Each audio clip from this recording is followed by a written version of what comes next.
Well, if you look at the map, the, the, the difficulties of getting at an Iraqi force occupying Kuwait are enormous if you can't go into Saudi Arabia.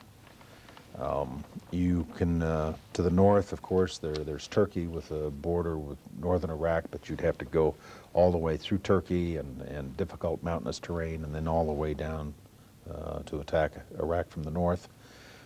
Syria obviously wasn't a very hot prospect in terms of access for U.S. forces. You could come around and come across Jordan and down the Amman-Baghdad highway.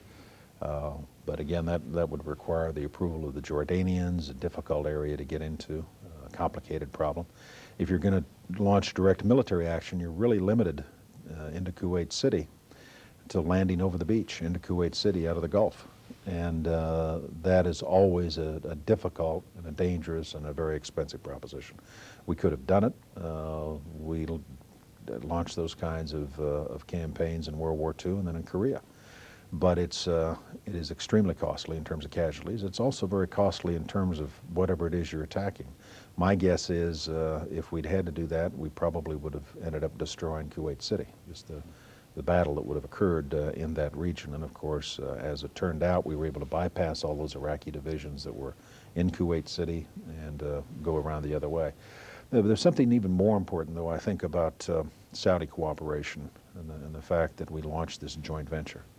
It was based upon years of friendship between the United States and Saudi Arabia. There were all kinds of other ramifications or consequences that flowed from the King's decision, in addition to just simple questions of military strategy. There was the fact that the United States and the Saudi Arabia were standing together against aggression.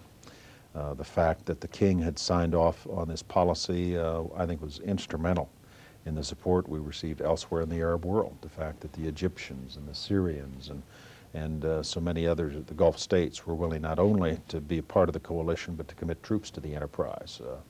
The King's stature in the world, I think, made that possible. Without him, I don't think it would have been nearly as easy for the United States to line up that kind of support.